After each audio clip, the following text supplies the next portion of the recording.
Good morning to class 9th and 10th students. आज हम साहित्य सागर की कविता भाग के पाठ नंबर 9 जो नाम है चलना हमारा काम है, कवि श्री मंगल सिंह सुमन। तो पाठ में पढ़ने से पहले हम चलते हैं कवि परिचय की ओर। श्री मंगल सिंह सुमन का जन्म 5 अगस्त 1915 को उत्तर प्रदेश के उन्नाव जिले के झुंगरपुर नामक गांव में हुआ था। प्रारंभिक शिक्षा वहीं हुई। उसके बाद ग्वालियर के विक्टोरिया कॉलेज से बीए और काशी विश्वविद्यालय से एमए और डीलिट की उपाधि प्राप्त की। हाई स्कूल के अध्यापक पद से लेकर प्राध्यापक बने, महाविद्यालय प्राचार्य बने और उज्जैन में उप कुलपति के पद पर भी कार्यरत रहे। ये कभी भारतीय दूतावास के सांस्कृतिक सचिव भी बने। अध्यापक होने के साथ साथ कुशल प्रशासक, प्रखर चिंतक और विचारक भी थे। इन्होंने एक तरफ साधारण शोषित मानव की पीड़ा और निराशा को अपनी रचनाओं का विषय बनाया, वहीं दूसरी तरफ एकांत क्षणों में कोमल और मधुर अनुभूतियों को भी अपने गीतों का स्थान दिया। बहुत सारी रचनाएं हैं, कई बार इन्हें पुरस्कार मिला। मिट्टी की बारात नामक रचना के लिए साहित्य अकादमी पुरस्कार मिला और भारत भारती पुरस्कार से सम्मानित किया गया। 1974 में भारत सरकार द्वारा पद्म श्री तथा सोवियत लैंड नेहरू पुरस्कार भी मिला गया। 1999 में पद्म विभूषण की प्राप्ति हुई और इनकी मृत्यु 27 नवंबर 2002 में। उन्हीं की कविता है चलना हमारा काम। तो पहले एक अनुच्छेद को चलते हैं। गति परवल पैरों में भरी, गति परवल पैरों में भरी, फिर क्यों रहूं दर दर खड़ा, जब आज मेरे सामने है रास्ता इतना पड़ा। जब तक ना मंजिल पा सकूं तब तक मुझे ना विराम है। चलना हमारा काम है, कुछ कह लिया, कुछ सुन लिया, कुछ बोझ अपना बट गया। अच्छा हुआ तुम मिल गई, कुछ रास्ता ही कट गया। क्या राह में परिचय कहूं, राही हमारा नाम है। चले अब आगे बढ़ते हैं इसके भावार्थ अर्थ का। चलना हमारा काम शीर्षक कविता में कवि श्री मंगल सिंह सुमन ने जीवन पथ पर लगातार चलने के लिए और दर्शाया है और उसकी महत्व को बताते हुए कहा है कि मेरे पैरों में तेज चलने की शक्ति होने पर भी भला मैं क्यों जगह जगह खड़ा रहूं। कहने का जीवन जो है वो लगातार बढ़ रहा है, ये एक जगह नहीं बढ़ता है। जब किसी का जन्म होता है तो उसकी आयु धीरे धीरे बढ़ती जाती है, वो पीछे नहीं लौटती है। कभी कहते हैं आज मेरे सामने इतना बड़ा रास्ता है, तो जब तक मंजिल नहीं मिल जाती है, मंजिल प्राप्त नहीं कर लेता हूं, तब तक विश्राम करने के लिए रुकूंगा नहीं, आराम करने के लिए रुकूंगा नहीं। अर्थात पहला काम है लक्ष्य की प्राप्ति करना, और लक्ष्य की प्राप्ति करने के लिए हमेशा लगातार चलते रहना है और जीवन में हमें हार नहीं माननी है, हार मानने का प्रयास भी नहीं करना है, बल्कि हमें जीत के लक्ष्य को प्राप्त करनी है। बिना हारे हुए हमें आगे बढ़ना है, चलते हुए आगे बढ़ना ही हमारा काम है। यही जीवन का मकसद होना चाहिए, क्योंकि जो भी आया है जीवन, जितने दिन के जीवन है उसे हमेशा आगे बढ़ने की ही कहा जाता है। कहीं ना कहीं उसे प्रेरणा मिलता है कि पीछे मुड़कर मत देखो, रुको नहीं, चलो आगे। ये जीवन क्षण भंगुर है, इसलिए हमेशा बढ़ो। जीवन रूपी राह में चलते समय हमें कुछ अपनी बातें करनी चाहिए, कहनी चाहिए और कहने के साथ साथ सुननी भी चाहिए। कि हो सकता है कि उसके सुझाव अच्छा हो सकता है उसके सुझाव से मेरा मार्गदर्शक हो, तो दूसरी सुननी चाहिए। इस तरह मन की बातें कहते हैं और फिर सुनते हैं तो अपना जो बोझ होता है वो कम हो जाता है और आगे बढ़ने की शक्ति मिल जाती है। किसी साथी को मिल जाने पर प्रसन्नता होती है, अच्छा लगता है, खुशी होती है, और साथ साथ चल रहे हैं तो लंबा रास्ता भी बहुत कम लंबा लगने लगता है, छोटा हो जाता है और उस मंजिल को हम आसानी से प्राप्त कर लेते हैं बिना विघ्न बाधा के। बिना रुकावट के, क्योंकि मंजिल में साथी बात करते करते, रास्ते में जो साथी मिलते बात करते करते समय का पता ही नहीं चलता और मंजिल को हम प्राप्त कर लेते हैं। जबकि एकाकी मनुष्य का रास्ता अधिक लंबा और कठिन महसूस होता है, बड़ा मुश्किल होता है। वो तरह तरह की बातें सोचता है, मैं पहुंचूंगा कि नहीं पहुंचूंगा, जाऊंगा कि नहीं जाऊंगा, ये ऐसा लगता है। राह में चलने वाला एक ही परिचय होता है, राही। पथ पर चलने वाला राही, और चलना रहना ही उसका कर्तव्य होता है।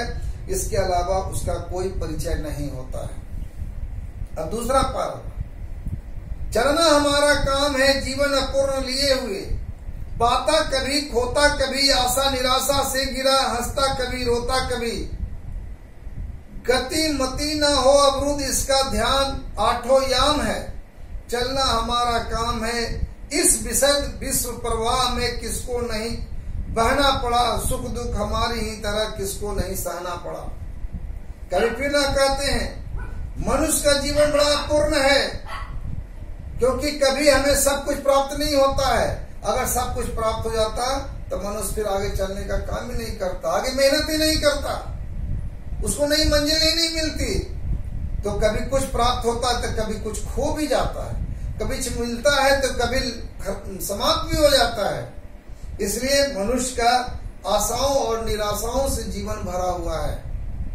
एक मिलने के बाद दूसरे की प्राप्ति के लिए तत्पर रहता है, एक खो जाने पर उसे प्राप्त करने के लिए तत्पर रहता है।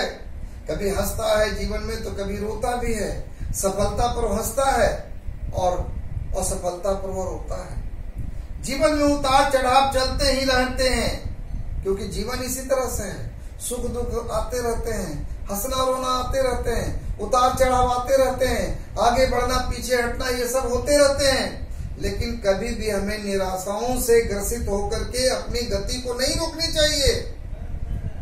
अगर हमें लग रहा है कि निराशा जीवन में मिल रहा तो हम छोड़ दें, ऐसा नहीं है। अपनी गति को अवरुद्ध ना करके बल्कि बुद्धि का प्रयोग, सदुपयोग करके उसे उस अवरुद्ध को हटाना चाहिए, आगे बढ़ना चाहिए, अपने गति को छीन नहीं होने देना चाहिए। इस बात का सदैव ध्यान रखते हुए कि हमें आगे बढ़ना है तो जीवन पथ पर चलना है तो चलना है, रुकना नहीं है।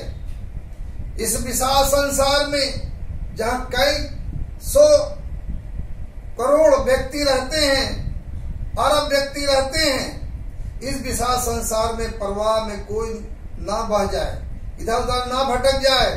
सभी के जीवन में सुख दुख आते जाते रहते, फिर भी अपने आए दुखों से घबराकर ईश्वर को दोष देना बिल्कुल ही विरुद्ध है। ईश्वर उसकी परीक्षा ले रहा है कि तुम कैसे निराशा में आशा को जगाओगे, कैसे आगे बढ़ोगे। अतः हमें अपने मंजिल प्राप्त करते के लिए हमेशा चलते रहना चाहिए, पीछे नहीं हटना चाहिए। और शायद एक रविन्द्रनाथ टैगोर की एक रचना थी, एकला चलो रे एकला चलो रे, और उसमें भी कहा गया कि मिले या ना मिले हमेशा अकेले चलते जाना है, मंजिल की ओर बढ़ना है। अब आते हैं तीसरा, फिर व्यर्थ क्यों कहता है फिर मुझ पर विधाता बाम है। चलना नहीं, चलना हमारा काम है, मैं पूर्णता की खोज में दर दर भटकता ही रहा, प्रत्येक पग पर कुछ न कुछ रोड़ा अटकता ही रहा, पर हो निराश क्यों मुझे जीवन इसी का नाम है। चलना हमारा काम है, कुछ साथ में चलते रहे, कुछ बीच से ही फिर गए, फिर गति न जीवन रुकी, जो गिर गए सो गिर गए, चलते रहे हरदम उसी की सफलता विराम है। चलना हमारा काम है। अंतिम अनुच्छेद, कभी पुनः कहते हैं कि अपने अपूर्ण जीवन को पूर्ण करने के लिए सदैव इंसान यहाँ से वहां भटकता रहता है, मंजिल की तलाश में इधर से उधर नाचता रहता है, खोजता रहता है कहाँ हमें सफलता मिलेगी। कोई शॉर्टकट से, कोई लॉन्ग कट से, कोई बहुत मेहनत करता है, कोई बिना मेहनत हुए प्राप्त करना चाहता है। लेकिन कहते हैं कभी मेरी राह में अनेक कठिनाइयां भी आती है, लेकिन इन कठिनाइयों से निराश होकर रुक जाना कदापि उचित नहीं है, ये गलत है। क्योंकि जीवन का अर्थ यही है कि जीवन में जो आने वाले सुख दुख दोनों का समान भाव से स्वीकार करते हुए आगे बढ़ता है, वही मंजिल को प्राप्त करता है। सुख आएंगे तो दुख के लिए भी तैयार रहो, और दुख आएंगे तो सुख एक बार जरूर आएंगे। इसलिए कुछ साथी बीच में लौट जाए, उससे निराश नहीं होना है। उसका जीवन कोई प्रवृत्ति है, उस प्रवृत्ति से आगे बढ़ो। और मेरे जीवन की गति रुक गई, उसकी रुक गई, तो तुम मत रोको, तुम आगे बढ़ जाओ। साथियों को छूटने का डर नहीं होना चाहिए, गम नहीं होना चाहिए, दुख नहीं होना चाहिए।